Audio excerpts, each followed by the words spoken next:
Graphic චිත්‍ර නිර්මාණ සඳහා ලකුණු පිරිනමන්නේ කොහොමද කියන දේ තමයි මේ වීඩියෝ තුලින් ඔබට ගෙන එන්නේ. වඩා සාර්ථක විදිහට ප්‍රායෝගික ඇඳීම් සඳහා ලකුණු පිරිනමන්නේ කොහොමද? ඉතින් ඔබට මඟ පෙන්වීමක් මේ තුලින් අපි ලබා දෙන්න ලෑස්ති.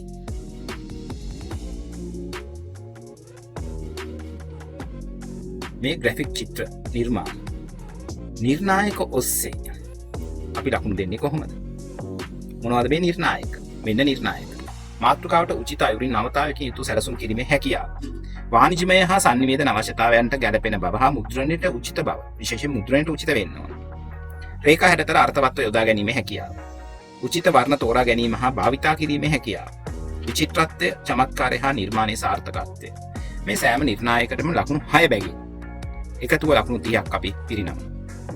10 11 ශ්‍රේණි සඳහා 6 සිට 11 දක්වාත් අපිට මේ දේ කරන්න පුළුවන්. ඉතින් මේ නිර්ණායක ටිකක් දිග වැඩි නිසා බොහොම කෙටි කරලා මෙහෙමත් අපිට කියන්න පුළුවන්. මාතෘකාවට උචිතව නවතාවීමෙන් සැලසුම් කිරීම ලකුණු 6යි. අවශ්‍යතාවයට ගැලපීම හා මුද්‍රණයට සුදුසු බවට තව ලකුණු 6ක්. රේඛා හැඩතලවල අර්ථවත් බවට ලකුණු 6ක්. වර්ණ භාවිතය ලකුණු 6ක්. විචිත්‍රත්වය හා සමස්ත නිමාවටත් ලකුණු 6ක් බැගින් අපිට ලකුණු පිරිනමන්න පුළුවන්. එතකොට මේ නිර්ණායක ටික මෙන්න මේ විදිහට අපිට මතකයේ තබා ගන්න පහසුයි. මේ දේ මතකයේ තියාගෙන අපි එක් නිර්මාණ අරගෙන අපි අග යන්න බලමු. ඔබ බලන්න මේ නිර්මාණය අපි කොහොමද අග යන්නේ කියලා. ඔන්න පළවෙනි දේ. මාතෘකාවට උචිත බව. එහෙම නැත්නම් නවතාවයකින් යුතුව සැලසුම් කිරීමේ හැකියාවට ලකුණු කීයක් දෙනවද? මේකට ලකුණු 3ක් විතර අපිට දෙන්න පුළුවන් නේද? 2ක් හෝ 3ක්. එකකට වඩා නම් දෙන්න පුළුවන්. දෙවෙනි එක තමයි අවශ්‍යතාවයට ගැලපීම සහ මුද්‍රණයට සුදුසු බවට. ඒකට නම් ලකුණු 1ක් හෝ 2ක් නේ දෙන්න පුළුවන් නේ. ඒ ටික දුර්වලයි.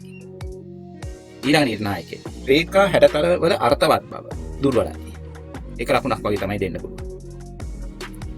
ඊළඟ දේ වර්ණ භාවිතය පිළිබඳව දක්වන කුසලතාවය. ලකුණු 2ක් වගේ තමයි දෙන්න පුළුවන්. අවසාන දේ විචිත්‍රත්වය සහ සමස්ත නිමාවකින් දෙට ලකුණු 2ක් වගේ අපිට දෙන්න පුළුවන්. එකතුව ලකුණු 10යි. 30න් මේ නිර්මාණයට ලකුණු 10ක් 8ක් 10ක් අතරේ අපිට පිරිනමන්න පුළුවන්. මොකද පුද්ගලානුබද්ධ නිසා පොඩි ලකුණු පරාසයක් යහම යහා වෙන්න පුළුවන්. අපි තව එකක් අරන් බලමු. අපි බලමු මේ චිත්‍රයට ලකුණු දෙන්නේ කොහොමද කියලා. මාතෘකාවට උචිත බව සහ නවතාවයට ලකුණු 2ක් වගේ දෙන්න පුළුවන් නේද? අවශ්‍යතාවයට ගැලපීම සහ මුද්‍රණයට සුදුසු බවට තව ලකුණු 2ක් වගේ දෙන්න පුළුවන්.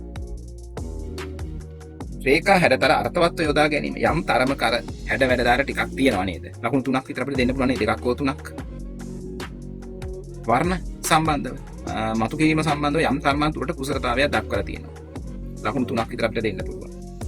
විචිත්‍රත්වය සහ සමස්ත නිමාවට ලකුණු 2ක් හෝ 3ක් තමයි දෙන්න පුළුවන්. එකතුව අපිට පුළුවන් ලකුණු 13ක්. 11ක් 13ක් අතරේ වගේ අපිට මේකට ප්‍රදානය කරන්න පුළුවන්. 30න් 13ක් වගේ. අපි තව එකක් බලමු.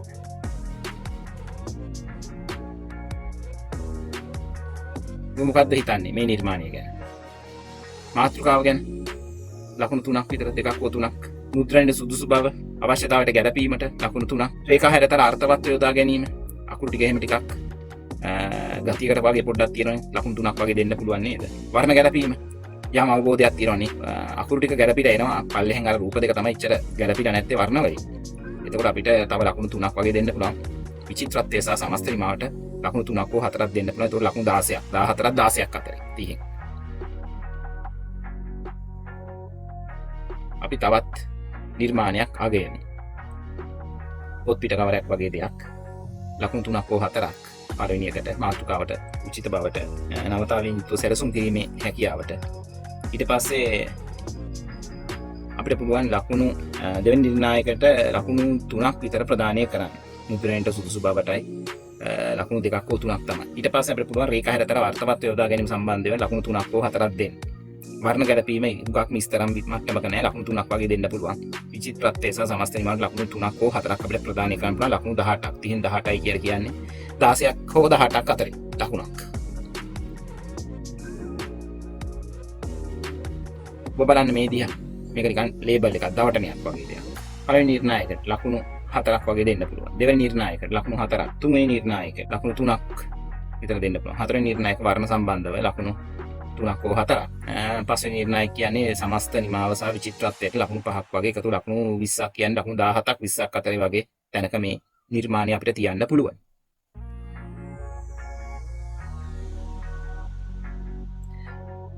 අපි මේ ඉදිරිපත් කරන්නේ යම් පරාසයක් තුල ලකුණු.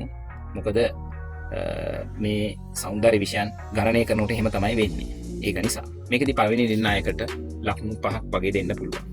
දෙවෙනි නිර්ණායකට ලකුණු 4ක්, තුන්වෙනි නිර්ණායකට ලකුණු 5ක් වගේ හැඩතල සම්බන්ධව, හතරවෙනි නිර්ණායක වර්ණ සම්බන්ධව ලකුණු 4ක් වගේ දෙන්න පුළුවන්. පස්වෙනි නිර්ණායකට සමස්ත නිමාව සහ විචිත්‍රත්වයට ලකුණු 5ක් ඔස්සේ ලකුණු 30න් 23ක් 20ක් 23ක් අතර කියලා අපිට හිතන්න පුළුවන්. ඒ මට්ටමක මේ තියන්න පුළුවන්.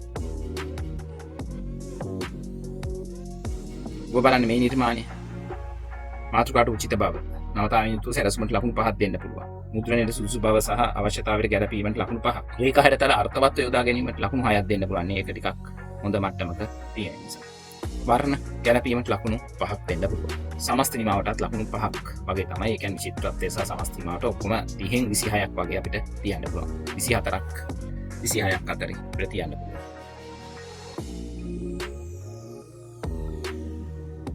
ඔබ අනේ මේ මාතෘකාට උචිත බව ලකුණු 5ක් වගේ දෙන්න පුළුවන්. අවශ්‍යතාවයට ගැළපීම මුද්‍රණයට සුදුසු බවට ලකුණු 6ම දෙන්න පුළුවන්.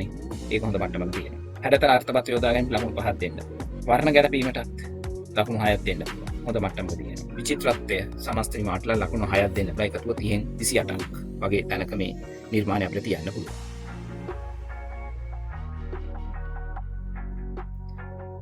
ඔබ බලන්න මේ අපි ලකුණු දීපු රටාවන් මේ ලකුණු වල වටිනාකම අනුව මෙන්න මෙහෙම අපිට මේ චිත්‍ර ටික පෙර ගස්සන්න පුළුවන්. ඔබ බලන්න අඩු ලකුණේ ඉඳන් වැඩි ලකුණට මේ විදිහට මේ චිත්‍ර ටික අපිට නිර්මාණ ටික ග්‍රැෆික් නිර්මාණ ටික අපිට පෙර ගස්සන්න පුළුවන්.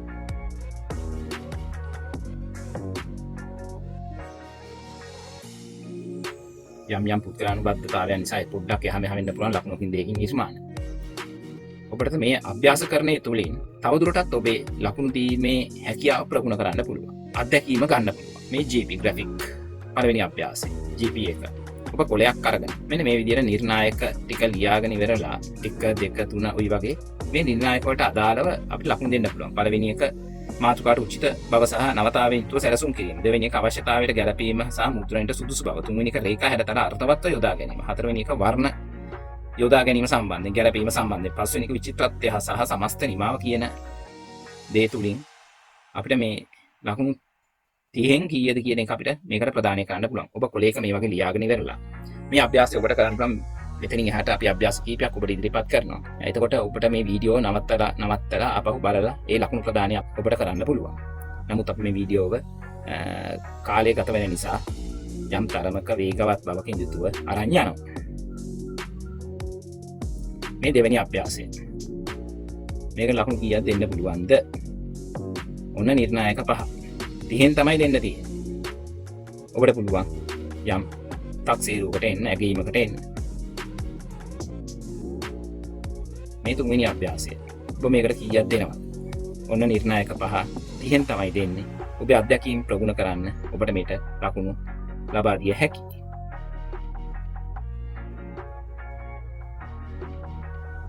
මේ නිර්මාණයට ඔන්න ඔබට 30න් දෙන්න පුළුවන්. මේ හතරවෙනි අභ්‍යාස කරනවා.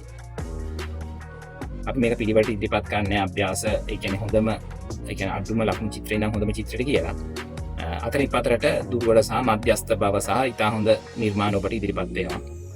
මොකද අපිට පේපර් මාකින් වල හරි එහෙම නැත්නම් විශේෂයෙන්ම 10 11 ශ්‍රේණි වලට චිත්‍ර අගයනකොට අතරින් පතරට තමයි මේ නිර්මාණ අපිට ලැබෙන්නේ.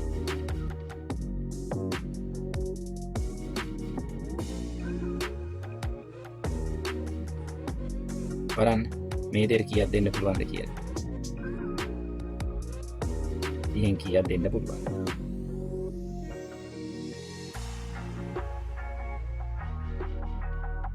ඇසුරුමක්. නිර්ණායක ටික තියෙනවා. ඔබ බලන්න කොහොමද දෙන්නේ කියලා ලකුණ. පොත් පිට කවරද? මේ කොටස් තුනම ප්‍රධාන කොටස් තුනම අන්තර්ගතයි.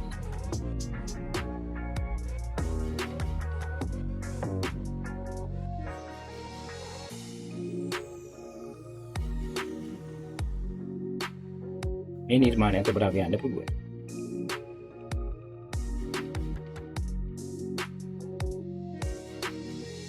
මේකට ලකුණු කීයක් දෙන්න පුළුවන්?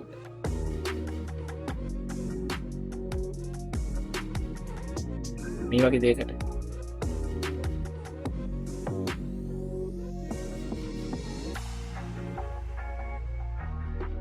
හොඳයි. ඔබ දැන් අභ්‍යාස කරන කීපයක යෙදුණා. ඔබට යම් අත්දැකීම් සම්භාරයක් එකතු වුණා යයි සිතනවා. ඉතින් ඔබත් හොඳම ගුරුවරයෙකු වෙන්න ඔබට මේ වගේ අභ්‍යාස කරන්නේ යෙදিলা වඩාත් සාධාරණ ලෙස ලකුණු පිරිනමන්න ඔබට හැකියාව ලැබෙනවා. අපි තවත් මේ වගේ වීඩියෝවකින් ඔබ හමු වෙනතුරු ඔබට ආයිබෝවන්.